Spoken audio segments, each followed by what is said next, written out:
morning, everyone. I am planting wheat with the 1955. Should be able to finish it up today. Started yesterday. So that's always nice. Much better than last year.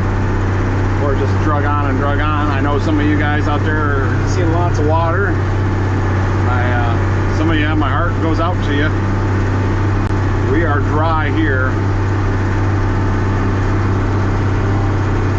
Been a lot of combine fires in the area. Knock on wood. So far I've been doing well. But with it being so dry, one of the challenges I'm facing is keeping an eye on my mark.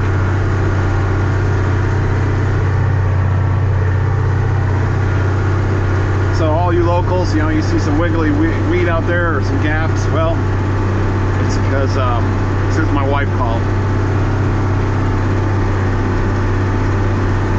I got the GPS turned on.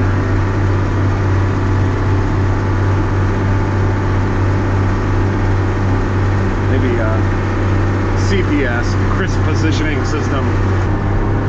I'll send the drone up. Maybe, you know, you're actually watching drone footage while I'm saying this right now.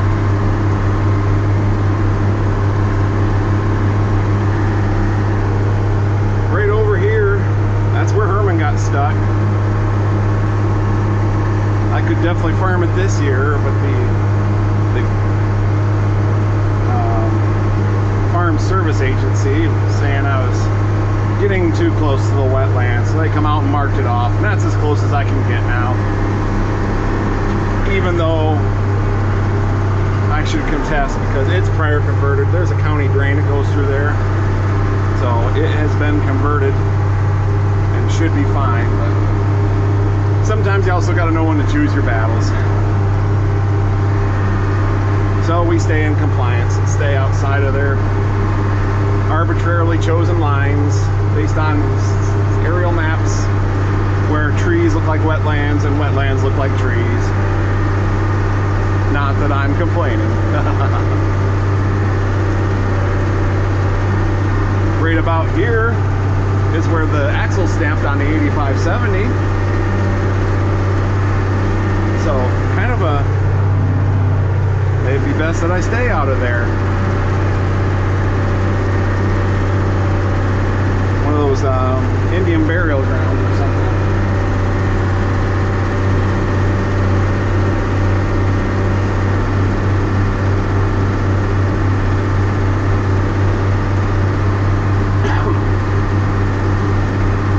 Well, for those that are new to the channel, haven't seen the 1955 before, I've owned this for, we'll call it several years now.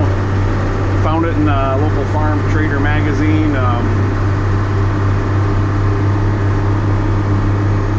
Able to get it bought. Ended up doing some engine work. It was getting good at first.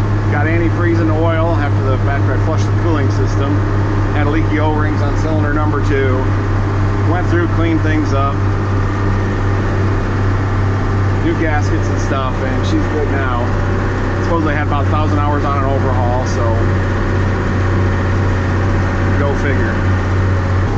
So, as I was saying, this tractor just had a 50th birthday back in June. I was going to do some kind of video, and time got away from me. I was thinking its birthday was in July, and July got close, and I was getting around, and I pulled out the build card and remembered that it was built in June of 1974. So here I am, farming with a tractor that's almost as old as I am, getting the job done. Had the 2155 on here, but I like to throw this on for wheat. That opens the 2155 up for hauling wagons, and well, it gives us a little workout. Don't want it just sitting around and doing nothing.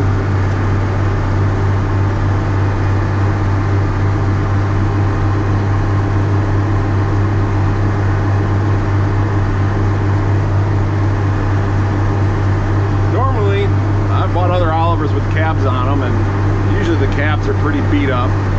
This one was in really good shape. I decided I'm going to keep this cab. Makes it a little more interesting to get in and out of for a bigger fellow like myself. But it's just, like I say, in great shape. No air conditioning. That's another reason I switched to the 2155 for planting soybeans. It'll get warm in here. But on a cool fall day like today, it's perfect. Don't need the heat, don't need air, don't have to eat all the dust. Because like I said, we are very dry. When I disked all this, other than you can tell I done tillage, usually, you know, the soil's darker where you just made a pass. Not this year. Some along in the shade of the trees, and of course once you got raked by the trees, then it was dry again because the trees have sucked all the moisture out of the ground. But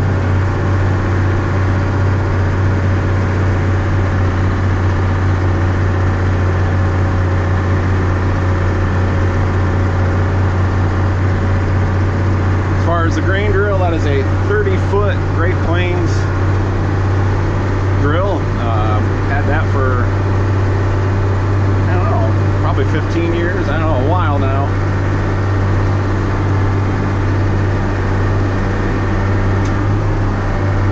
That was quite a step up from planting with 13 feet.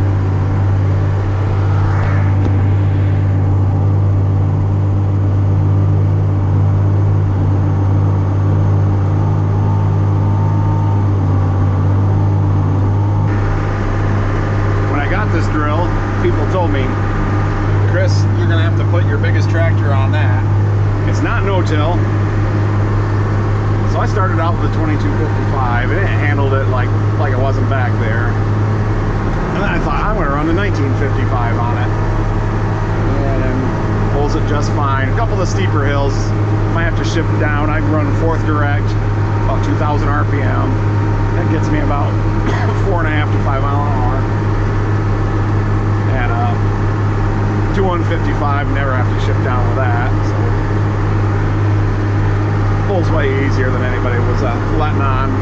Like I say, if it was no-till, that'd be a different story. I'd have discs in there working the ground.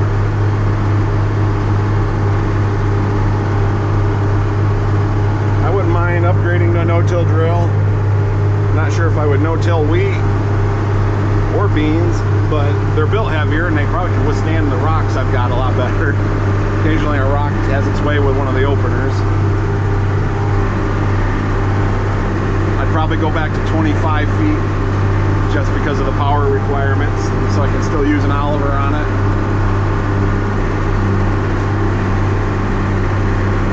But that ain't gonna be now, not with the price of grain. Chris is saving his pennies.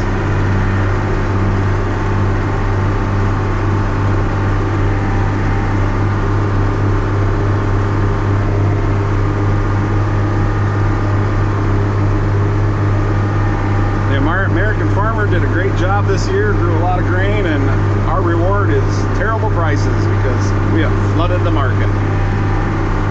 And we'll do it again next year if we have to. By gum.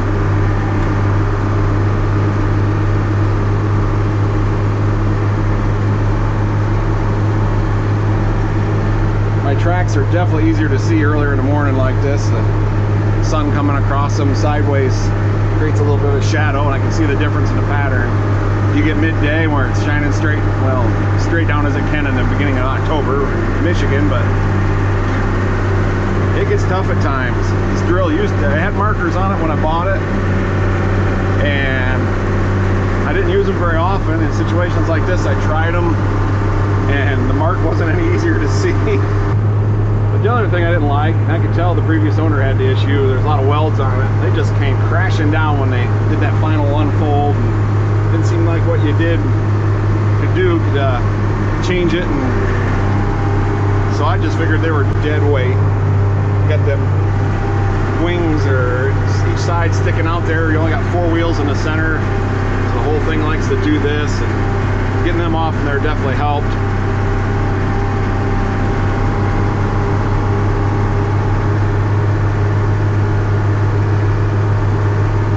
So I don't miss them.